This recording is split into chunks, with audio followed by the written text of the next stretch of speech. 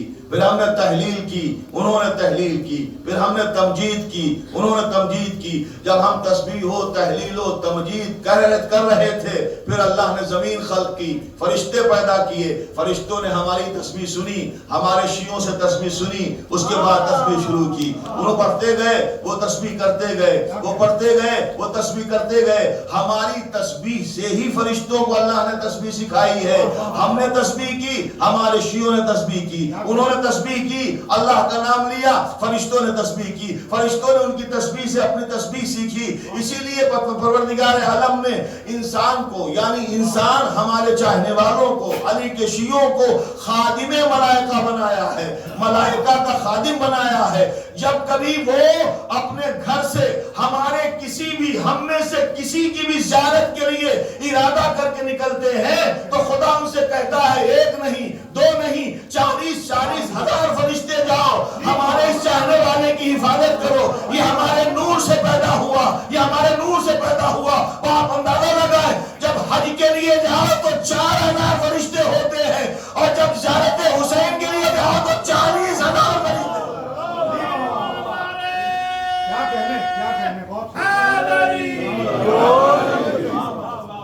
ایک صلوات پڑھیں مل کر محمد و آل محمد.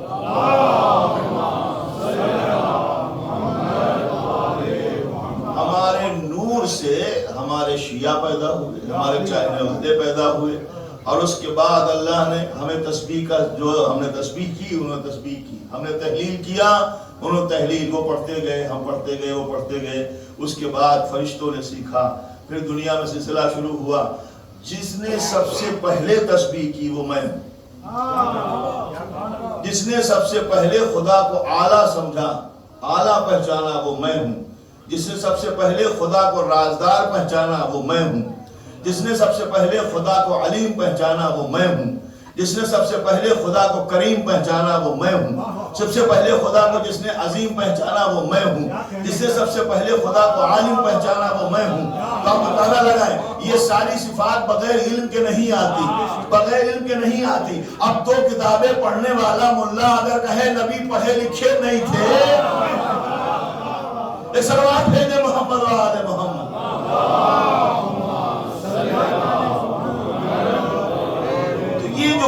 یہ جو پڑھ کے بتایا ہے، یہ تسبیح ہو رہی ہے، بغیر علم کے ہو رہا ہے. خلاق عالم نے ایک کے بعد ایک علم کا جو ہے اندازہ مکمل پیدا کیا. ایسی تکمیل، ایسا مکمل کہ جس اینگل سے دیکھو مکمل ہے. ہمارا تو یہ عقیدہ ہے، دیکھیے ہمارا ہی عقیدہ ہے ختم رسالت پر، ہمارا ہی عقیدہ ہے ختم رسالت پر. آگے میں ایک جملہ کہنا چاہتا ہوں. اگر کوئی کہے کہ ہم ختم رسالت مانتے ہیں تو اس کا عقیدہ نہیں ہے، کہتا ہے مگر عقیدہ نہیں ہے. نہیں سمجھے؟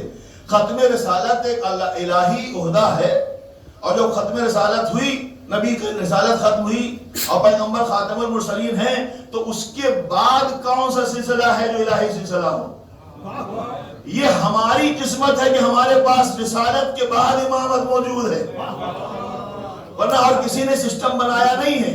ہمارا ہی عقیدہ ہے ختم رسالت. اور جو لوگ کہتے ہیں کہ پیغمبر اسلام انبیاء معصوم ہوتے ہیں، لیکن اس کے باوجود ان کا عقیدہ یہ ہے کہ نبی سے خطا ہو سکتی ہے، نبی سے غلطی ہو سکتی ہے، اور اس غلطی کا نام رکھا خطائے اجتہادی. اس غلطی کا نام رکھا اپنے خلفاء کو بچانے کے لیے ان کی غلطیوں کو خطائے اجتہادی کہتے ہیں. ایسی کوئی غلطی نہیں ہوتی، غلطی ہوتی ہے. خطائے اجتہادی کے کوئی معنی نہیں ہوتے.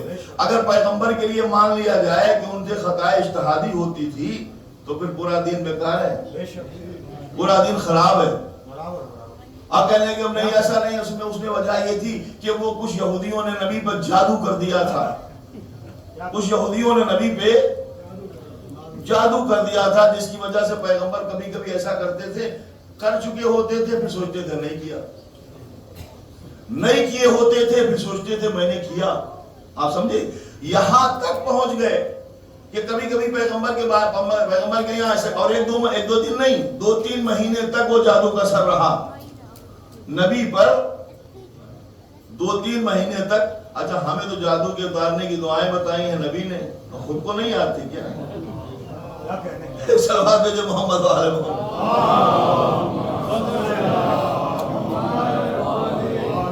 تو ان کا کہنا ہے کہ بہت دن تک جادو 2-3 مہینے تک رہا. تو ایسا ہوتا تھا کبھی کبھی پیغمبر کسی زوجہ کے حجرے میں نہیں گئے ہوتے مگر سوچتے تھے میں بگا چکا ہوں. ہوا کیوں یہ؟ مسلمانوں نے اپنے مردوں کو زندہ کرنے کے لیے ایسا کیا, ان مردوں کو اٹھا کر سیدھا کرنے کے لیے جن میں جان نہیں تھی نبی کو نیچے لے آئے. نہیں سمجھا؟ اچھا آپ کیا سمجھتے ہیں جھگڑے امامت میں ہوئے؟ رسالت میں جھگڑے تو امامت میں نہیں, رسالت میں جھگڑے ہیں. ولایت میں جھگڑے نہیں ہیں. ولایت میں جھگڑے ہیں ہی نہیں. اصلاً جھگڑے کہاں ہیں؟ رسالت. جتنے محمد رسول اللہ کہنے والے ہیں کہ نبی کو سب ایک ہی طرح مانتے ہیں. جو محمد رسول اللہ کلمہ پڑھنے والے ہیں مسلمان شریف, یہ جو مسلمان ہیں ان کے الگ الگ عقیدے ہیں. کچھ کہتے ہیں نبی نوری تھے, کچھ کہتے ہیں نبی خاکی تھے. ہے یہ عقیدہ ہے کہ نہیں؟ نوری تھے, خاکی تھے. کچھ کہتے ہیں نبی معصوم تھے, کچھ کہتے ہیں نبی غیر معصوم ہمارے جیسے تھے, ان سے غلطی ہو سکتی. 4 ہوئے. کچھ کہتے ہیں نبی پڑھے لکھے عالم تھے, کچھ کہتے ہیں نبی پڑھے لکھے نہیں تھے, جاہل تھے ماشاء اللہ. تو یہ محمد رسول اللہ کلمہ پڑھنے والوں کے تو عقیدے ہیں نا. جھگڑا کہاں ہوا؟ رسول کو ماننے میں ہوا. نوری تھے یا خاکی تھے, معصوم تھے یا غیر معصوم تھے, عالم تھے یا جاہل تھے, جھگڑا یہیں سے شروع ہوا. اب نبی جب جانے لگے ان کا منبر خالی ہوا, ان کی مسجد خالی ہوئی, ان کا محراب خالی ہوا. اب وہاں پر کسی کو بٹھانا تھا, نبی کی جگہ کسی کو بٹھانا تھا. جگہ پہ بیٹھنے والے کو جانشین کہتے ہیں. اب بیٹھنے والا ویسا ہی ہو جیسا جانے والا ہو. جنہوں نے کہا نبی نوری تھے انہوں نے نوری بٹھایا, جنہوں نے کہا نبی خاکی تھے انہوں نے خاکی بٹھایا, جنہوں نے کہا نبی معصوم تھے انہوں نے معصوم کا دامن پکڑا, جنہوں نے کہا نبی غیر معصوم تھے وہ غیر معصوم کے پیچھے گئے, جنہوں نے کہا نبی عالم تھے وہ علی جیسے عالم کے ساتھ رہے, جنہوں نے کہا نبی جاہل تھے وہ جاہلوں کو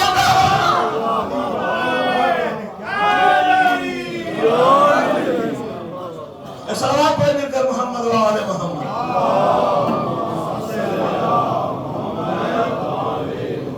جس نے جیسا نبی کو مانا ویسا ہی. تو بعد پتہ چلا کہ نہیں, جادو اصل میں پیغمبر پر نہیں ہوا تھا, پیغمبر کی ایک بیوی پہ ہوا تھا. انہوں نے اپنا جادو پیغمبر پر چلا دیا.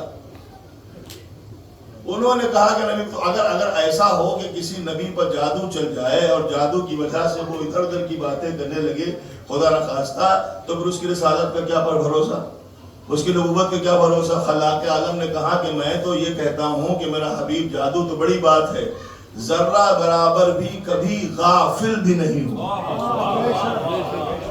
کبھی غافل بھی نہیں ہوا. ہم ایسے ہی رسول کو مانتے ہیں جو کبھی غافل بھی نہیں ہوا. اگر کبھی اس کے اوپر کوئی محبت طاری نہیں ہوتی کہ محبت میں کچھ کہہ دیا, کبھی اس کے اوپر کوئی جو ہے حیبت طاری نہیں ہوتی کہ ڈر میں کچھ کہہ دیا, نہیں. نہ اس پہ لشکروں کی حیبت طاری ہوتی ہے, نہ اس پہ رشتوں کی محبت طاری ہوتی ہے, نہ وہ کبھی غافل ہوتا ہے. وما ينطق عن الهوى ان هو الا وحی یوحی, وہ بولتا ہی نہیں ہے جب تک وحی کا اشارہ نہ ہو, وہ بولتا ہی نہیں جب تک وحی کا اشارہ نہ ہو. اور جس کو پروردگار نے شان سے پیدا کیا, اس طرح پیدا کیا اور اس طرح سے دنیا میں بھیجا, اس کے یہاں غفلت کہاں ہے؟ اب یہ نہیں ہو سکتا کہ وہ محبت میں کچھ کہہ رہا ہے, وہ جب بولتا ہے وحی الہی ہوتی. اور خلاق عالم نے قرآن میں سیدھا سیدھا کہا, دیکھو نبی سے رشتہ داری کی بنیاد پہ کچھ نہ کرنا, کوئی رشتہ نہ جوڑنا. ہے وہ کسی کے بھتیجے, ہے وہ کسی کے چچا, ہے وہ کسی کے بھائی, ہے وہ کسی کے داماد, ہے وہ کسی کے شوہر, لیکن جب رسالت کی منزل آئی تو وما محمد اللہ رسول, محمد کو کچھ نہ سمجھنا رسول کے علاوہ. سارے رشتے اللہ نے بند کر دیے. اب ایک ہی رشتہ ہے رسول کا, اب جب تعارف ہوگا تو ایسے ہوگا، ابو طالب رسول کے چچا، علی رسول کے بھائی، فاطمہ رسول کی بیٹی، حسنین رسول کے نواسے، علی رسول کے داماد، چلا بین محمد و آل محمد۔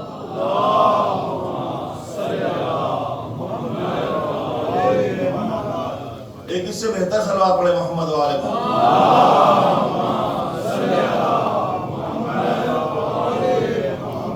اب وہ کبھی نہ بہکا، نہ اس کو کسی نے قرآن خود مطلب یہ ہے، یہ دعویٰ کرتا ہے، قرآن خود کہتا ہے کہ وہ کبھی بہکا نہیں۔ مسلمانوں نے ان کی زندگی کو 2 حصوں میں تقسیم کر دیا، پیغمبر کی زندگی کو مسلمانوں نے 2 حصوں میں تقسیم کر دیا۔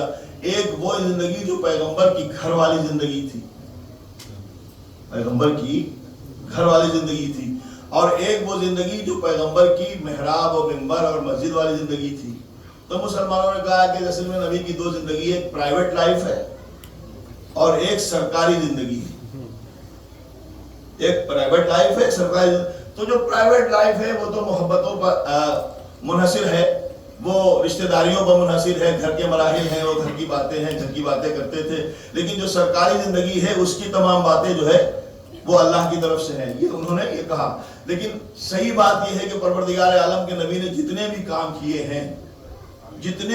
کیے ہیں وہ تاکہ کہیں کل جو ہے الزام نہ لگے کہ نبی محبت میں بہ گئے ہیں، سارے جو ہے وہ سرکاری زندگی میں کیے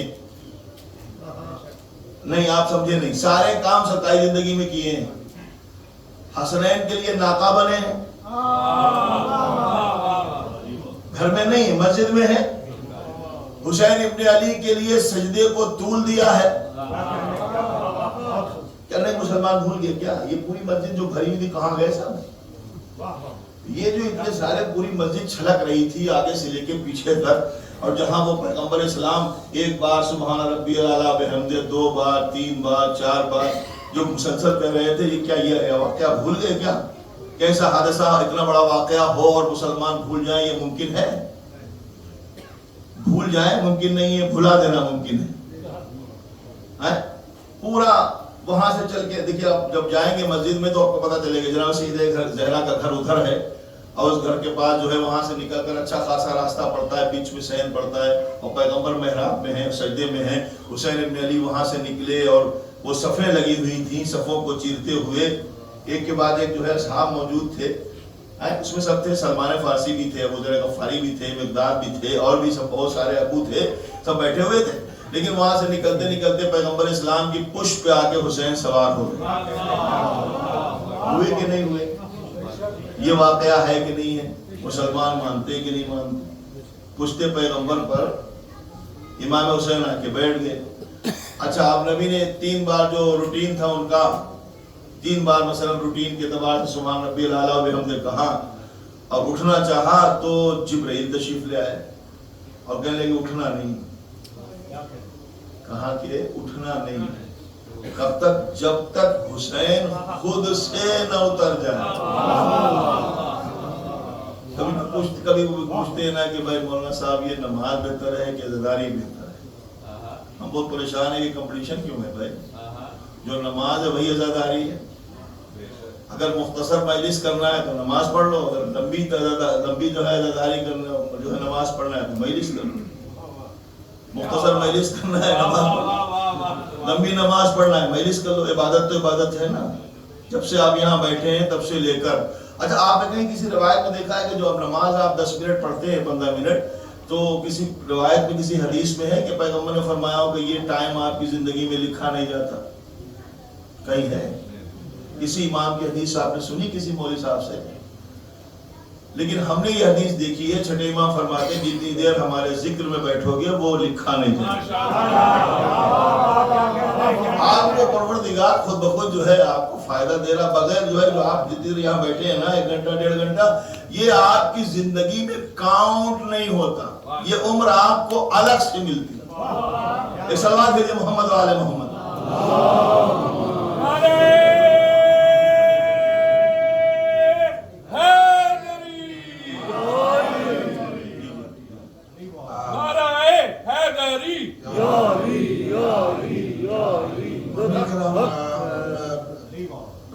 معذرت خواہ، اس طرح اچھا نہیں لگتا کہ آپ مجلس کے دوران اس طرح سے کریں، لیکن ہمیں کچھ احساس ہے 3-4 گاڑیاں ہیں جو کہ باہر پارک ہیں اور بہت غلط جگہ پارک ہیں، وہ میرا خیال ہے ان کو پک اپ کر لیں گے یا جیسے بھی ہے. گاڑی کا نمبر ہے AK23 UXN WP08YFW A075 YSR and GM18 NNT.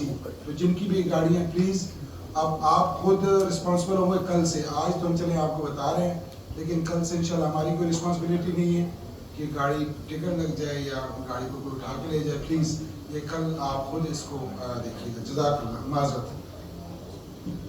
محمد و آل محمد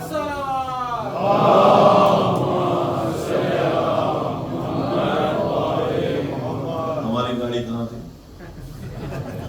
جی؟ ہماری گاڑی کہاں تھی؟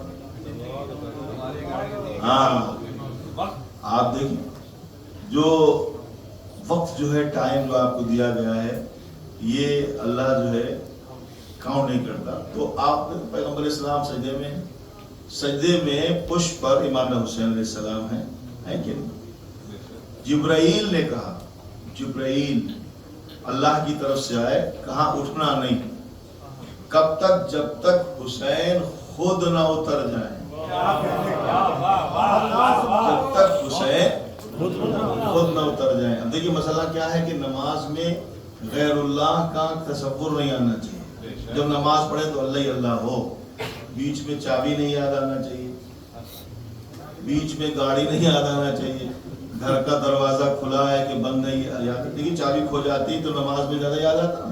تو خیال ادھر ادھر نہیں جانا چاہیے، تو خیال نہیں جانا چاہیے. تو کہنے کہ غیر اللہ کا خیال نماز میں آئے تو نماز باطل ہو جاتی. غیر اللہ کا خیال نماز میں آئے تو نماز باطل ہو جاتی. صرف اللہ کا خیال ہونا چاہیے.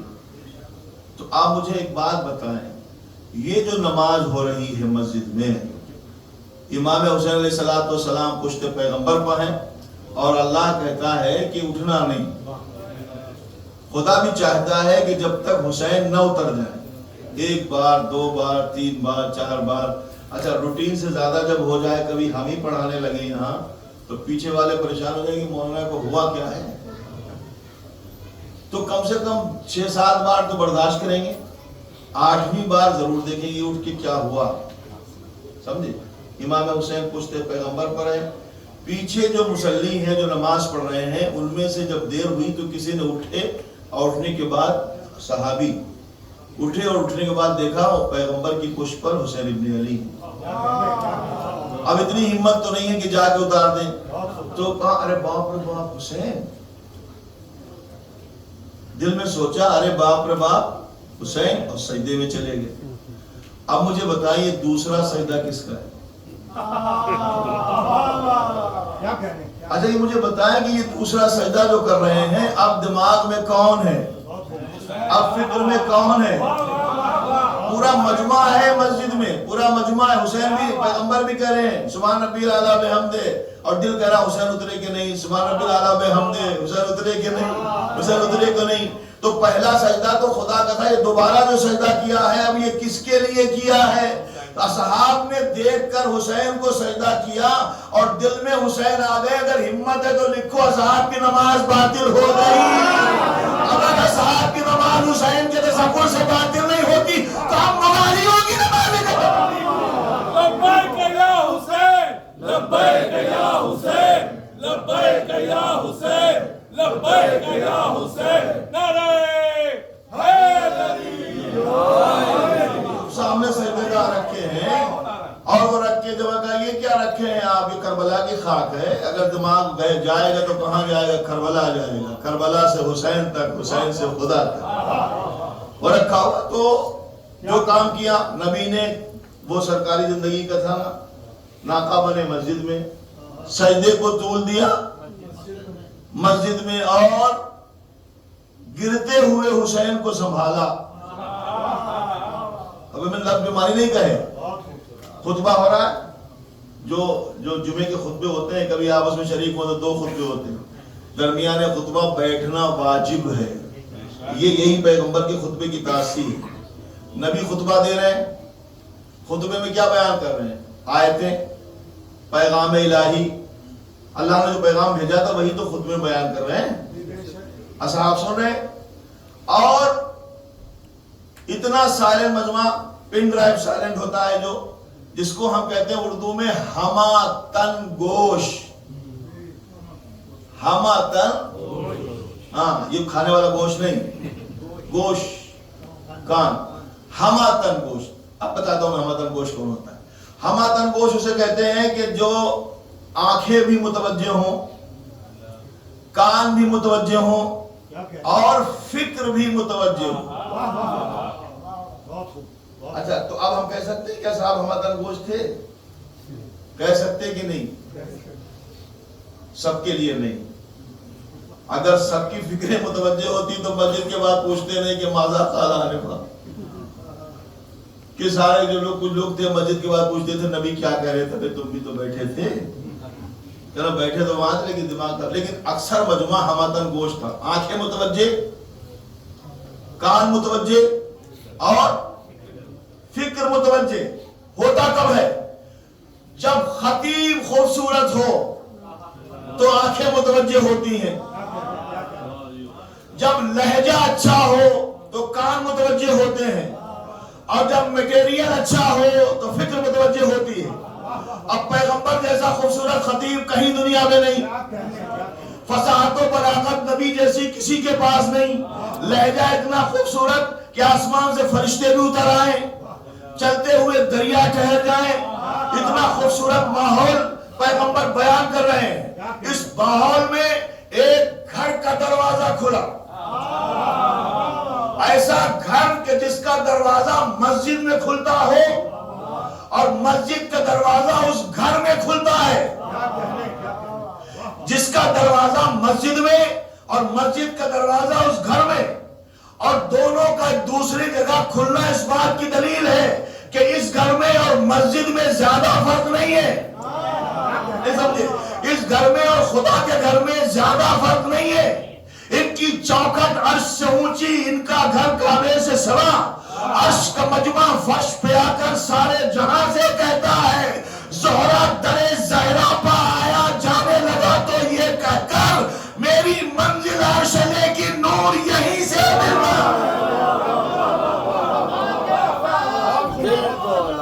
علی مولا، علی مولا، علی مولا۔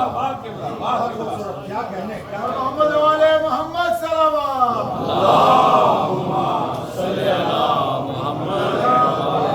اس گھر کا دروازہ مسجد میں کھلتا ہے، صحن مسجد میں، مسجد کا دروازہ ہے اس گھر میں۔ ان دونوں دروازوں کا ایک ہونا اس بات کی دلیل ہے کہ اس گھر میں اور اللہ کے گھر میں زیادہ فرق نہیں ہے۔ جب چاہے یہ گھر والا مسجد میں آ جائے، جس حال میں ہو،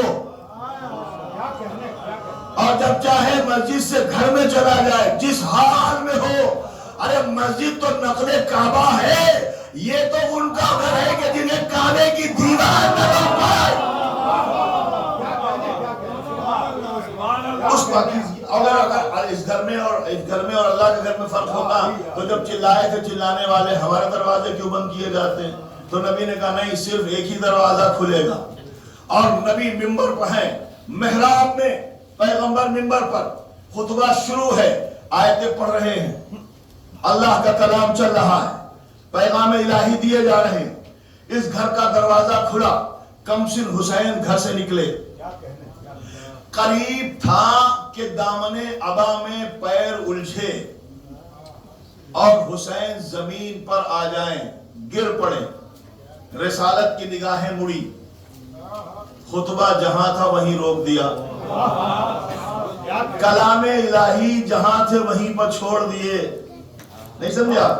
کلام الہی جہاں پہ تھے وہیں چھوڑ دیے، خطبہ روکا، کلام الہی چھوڑے اور منبر سے اتر آئے۔ عظمت حسین سمجھے؟ حسین اس ذات کا نام ہے جس کے لیے چلتے ہوئے احکام الہی رک جائیں، جس کے لیے تلاوت کرتے ہوئے پیغمبر کلام الہی کو ٹھہرا دیں، جس کے لیے نبی جیسا عظیم المرتبہ شخص منبر چھوڑ کر نیچے اتر آئے سے حسین کہتے ہیں۔ یہ سارے احسانات ہیں کہ نہیں؟ ادھر سجدہ طول کیا، ادھر منبر چھوڑا، حسین دیکھ رہے ہیں، اور اتنی تیزی سے حسین تک پہنچ گئے کہ گرنے نہ پائے تھے، نبی نے سہارا دیا، گود میں اٹھا لیا. لفظ بدلو، نبوت نے امامت کو سہارا دیا، نبوت نے امامت کو سہارا دیا. جی چاہتا ہے ہاتھ جوڑ کے کہیں یا رسول اللہ، اگر اشارہ کرتے تو ایک نہیں 10 صحابی موجود تھے اور ایک سے ایک دوڑنے والے. اتنا تیز دوڑے کہ منٹوں میں اتنی دور نکل گئے کہ آنے کے لیے 3 دن لگ گئے. وہ تلوار کی چمک جو ابو سفیان کی دیکھی اور اس کے ساتھیوں کی دیکھی تو حد سے ایسے بھاگے کہ 3 دن کے بعد آئے کم وقت. آج تک نہیں آئے.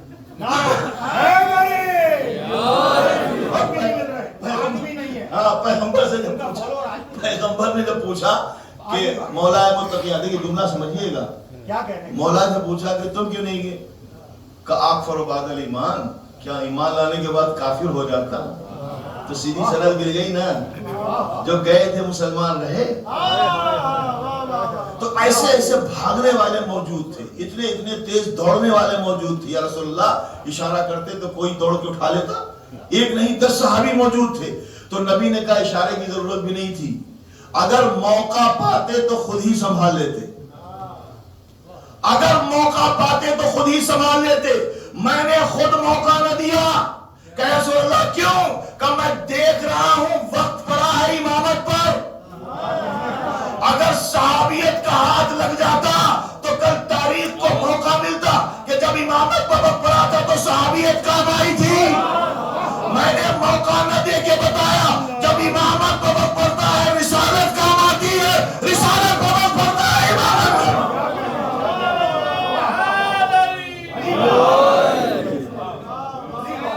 امامت پر وقت پڑا، تیزی سے پہنچ گئے.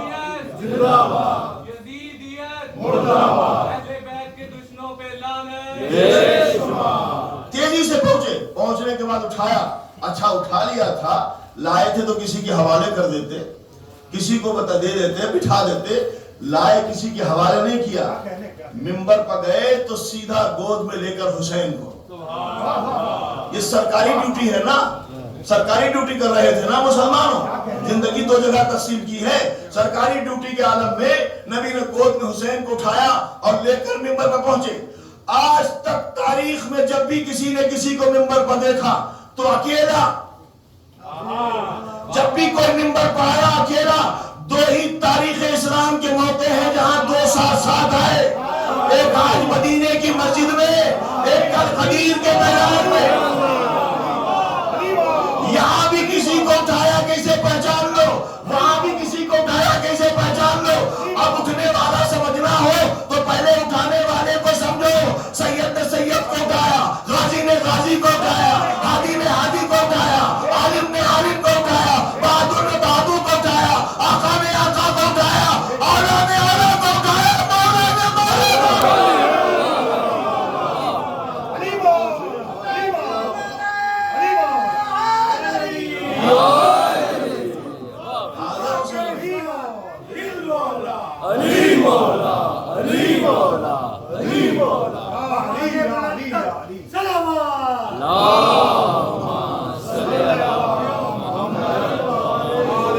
یہ سرکاری زندگی ہے کہ نہیں؟ منبر پر آئے، اٹھایا، ہاذا حسین الفارق. خطبہ کیا ہو رہا تھا؟ اللہ کے کلام، قرآن پڑھا جا رہا تھا، آیتیں سنائی جا رہی تھی. لیکن یہیں سے جب خطبہ شروع ہوا تو وہ کنٹینیو نہیں کیا جو چھوڑ دیا، اس کو وہیں پہ چھوڑ دیا. اب حسین کی تعریف ہو رہی ہے. یا رسول اللہ، یہ خطبہ بدل کیوں گیا؟ پہلے تو اللہ کا کلام ہو رہا تھا، اب حسین کا نام آ رہا ہے. کہ تمہیں پتا نہیں یہ دونوں ایک ہی ہیں، یہ پڑھو تو بھی عبادت ہے، وہ پڑھو تو بھی عبادت ہے. کلام الہی کی جگہ ہاذا حسین الفارق، یہ میرا حسین، اسے پہچانو، یہ میرا حسین، اسے پہچانو. یہ سارے احسانات حسین دیکھ رہے ہیں، دیکھ رہے ہیں کہ نہیں دیکھ رہے؟ یہ کام کہاں کیا پیغمبر نے؟ مسجد میں. اور جب سجدے سے حسین جب اترے ہیں پشت سے تو اترتے اترتے خالی نہیں اترے، آواز دی تمہارا قرض ہے نانا ادا میں کر دوں گا. تمہارا قرض ہے نانا ادا میں کر دوں گا، برائے دین الہی میں سارا گھر دوں گا۔ سبحانہ ربی الاعلیٰ کہا 72 بار، ہر ایک ذکر کے بدلے میں ایک سر دوں گا۔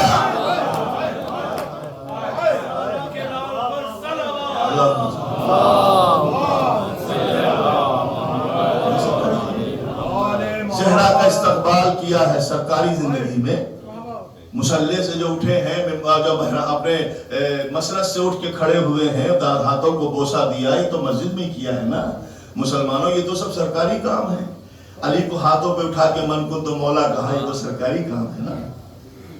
حسین پیغمبر اسلام نے جو دکھایا ہے، حسن مصطفیٰ کو کاندھے پہ بٹھایا، یہ بھی سرکاری کام ہے۔ بہت بہت عجیب مسئلہ ہے۔ وہ 30 پاروں کا قرآن تو حفظ کر ڈالا، وہ 4 حرفوں کا لفظ غدیر بھول گئے۔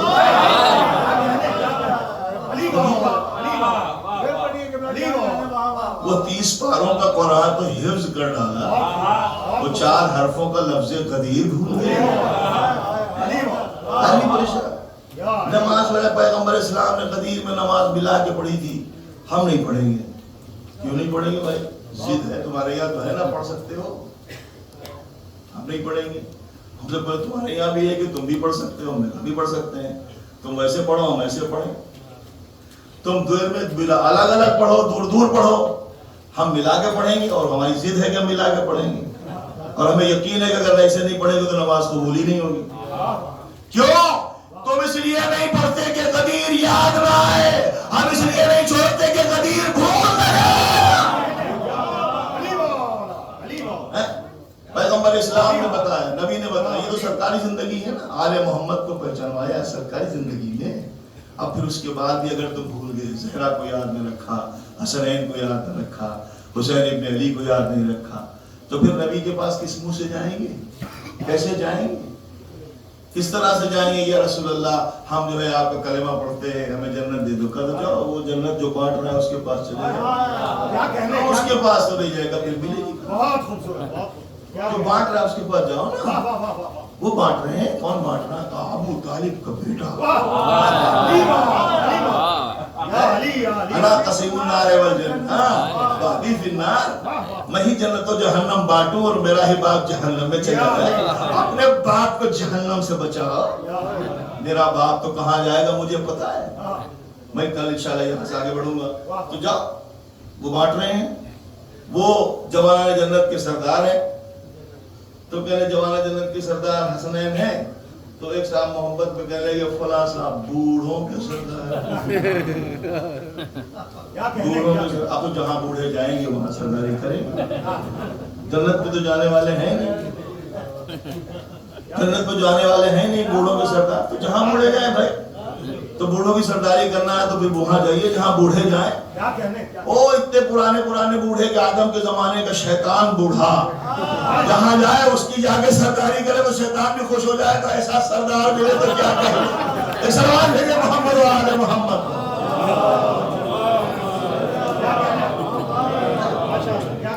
چلے جاؤ ان کے بعد جنت، وہ خاتون جنت بیٹھی ہوئی ہیں، کیسے جائے گی مولے کے؟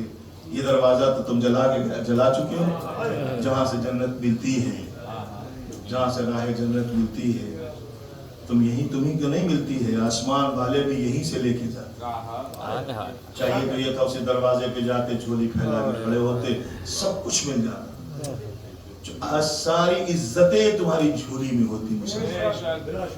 دنیا کا سب سے عظیم ترین مذہب اسلام، عظیم ترین رہبر مسلمانوں کا جناب پیغمبر اسلام، عظیم ترین معبود خداوند کریم، عظیم ترین طریق عبادت تمہارے پاس، پھر کہیں ذلیل؟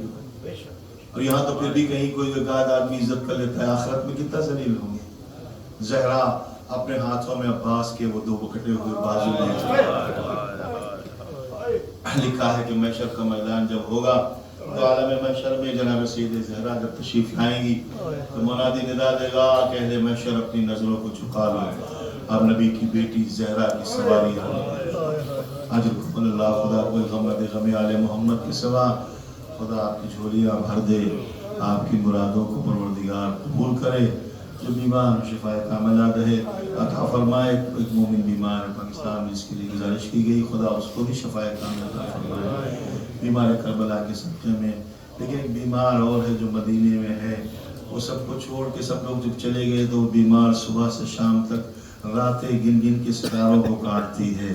کبھی پوچھتی ہے میرا بھائی اکبر آیا، کبھی کب آئے گا میرا بھائی علی اکبر، کب آئیں گے میرے بابا. عزیز و روایت کہتی ہے کہ جب محشر کا میدان ہوگا تو وہاں آواز آئے گی اہل محشر اپنے نظروں کو جھکا لو، اب نبی کی بیٹی فاطمہ کی سواری آ رہی ہے. تو ایک مرتبہ سب سر نظروں کو جھکا لیں گے. نبی کہیں گے میری تو بیٹی ہے، میری تو بیٹی. علی کہیں گے میری تو زوجہ ہے. ابراہیم کہیں گے میری تو نسل سے ہے، میری جو ذریت سے ہے، میری بیٹی ہے. تو پیغمبر اسلام جب کہیں گے میری بیٹی ہے تو خدا کہے گا یہاں محرم نہ محرم کا سوال نہیں ہے. اے میرے حبیب، فاطمہ اس عالم میں آئیں گی کہ تم سے دیکھا نہیں جائے. ہاتھوں میں حسین کا کرتا جو جگہ جگہ سے تار تار ہوگا. علی جناب عباس کے کٹے ہوئے بازو انہی کے ساتھ ایک چھوٹا سا کرتا ہوگا. جو جناب علی اصغر کا پروردگار یہ میرا غلام ہے، جس کی خطا صرف یہ تھی کہ یہ پیاسا تھا. راوی کہتا ہے کہ جب امام زمانہ تشریف لائیں گے تو سارے معصومین تشریف لائیں گے. خود پیغمبر اسلام مسند پر بیٹھے ہوں گے، مسند قضاوت پر نبی ہوں گے اور فیصلے ہو رہے ہوں گے. اسی دوران ایک بی بی آئے گی جن کا نام خدیجہ الکبریٰ ہے. ان کے ہاتھوں میں محسن کا جنازہ ہوگا اور لا کے کہیں گی اے میرے والی و وارث یا رسول اللہ، یہ میری بیٹی کا بیٹا ہے جس کو ظالموں نے شکم مادر میں مار دیا. بے ای ذنب قتلت، کیا قصور تھا اس کا کہ جس کو قتل کر دیا گیا. تو میں نے سوچا کہ جب سبھی آئیں گے تو بی بی زہرا بھی آئیں گی، لیکن محسن کا جنازہ خدیجہ کیوں لائیں گی، فاطمہ کیوں نہیں لائیں گی. تو تاریخ نے آگے سہارا دیا، فاطمہ کے ہاتھ خالی کہاں ہوں گے، ان پہ علی اصغر کا جنازہ. پروردگار یہ میری بیٹے کا بیٹا ہے، اس کی خطا صرف یہ ہے کہ پیاسا. عزیزو، آج آپ کو میرا باپ کو پرسہ دینا ہے. بڑی مظلومہ بی بی ہے. اس کا کربلا میں اس کی گود بھی اجڑ گئی، ماں بھی اجڑ گئی. ایک سہارا بچا تھا سکینہ کے نام سے، وہ زندان شام میں رہے. بڑی مظلومہ بی بی ہے.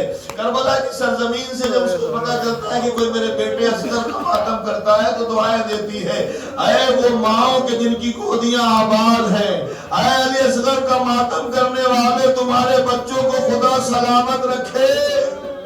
راوی کہتا ہے کہ امام علی مقام کربلا کے میدان میں اور صبح سے بازار شہادت گرم ہے. ایک کے بعد جناب اصغر کربلا آئے تھے. کس مشن میں آئے تھے؟ آپ کو معلوم ہے کہ سغرا کی گود سے جب آئے ہیں تو امام علی مقام کی چند جملوں کو سننے کے بعد آئے ہیں. صبح سے لے کر دوپہر ہو گیا، بازار شہادت گرم ہے، عصر عاشور قریب آیا، ایک ایک جا رہا ہے، شہید ہو رہا ہے. حسین لاشا لا رہے ہیں. جب کوئی نہ رہا تو امام علی مقام نے آواز دی، حل من ناصر ینصرنا، کیا ہے کوئی جو میری مدد کو آئے، ہے کوئی کہ جو ہماری نصرت کو پہنچے. تو امام علی مقام کی آواز کربلا میں جب گونجی تو شہداء کے لاشیں تڑپ گئے. لبیک یا ابن رسول اللہ، ہم نے دیکھا ہے کہ لاشیں شہداء تڑپ رہے تھے، مگر فرات کے کنارے عباس کا لاشا گھٹنیوں کے بل کھڑا ہوا. لبیک یا ابن رسول اللہ. امام علی مقام نے پھر کہا، حل من ناصر ینصرنا. آواز اتنی زیادہ پردرد تھی کہ جب یہ آواز خیمے میں پہنچی ہے تو روایت کہتی ہے ایک چھوٹا سا بچہ 6 مہینے کا لال علی اصغر ایک مرتبہ گہوارے سے اچھل کر زمین پہ آ گیا، لوٹ رہا ہے، تڑپ رہا ہے. زینب چاہتی ہے اٹھائیں، علی اصغر گود میں نہیں آتے. رباب سنبھالنا چاہتی ہیں، علی اصغر گود میں نہیں آتے. ایک مرتبہ کوہرام ہوا، بیویاں رونے لگی. سکینہ نے بھائی کا یہ عالم دیکھا، گریا کیا. گریا کی آواز جب بلند ہوئی تو حسین کے کانوں تک آواز پہنچی. تڑپ گئے حسین، دوڑتے ہوئے خیمے کے قریب آئے. ارے بہن زینب، کیا کوئی بچہ پیاس سے ہلاک ہو گیا ہے؟ زینب نے کہا نہیں بھیا، کوئی بچہ ہلاک تو نہیں ہوا ہے. کہ پھر رونا کیسا ہے؟ ایک آپ کی آواز استغاثہ سن کر علی اصغر نے اپنے کو گہوارے سے گرا لیا.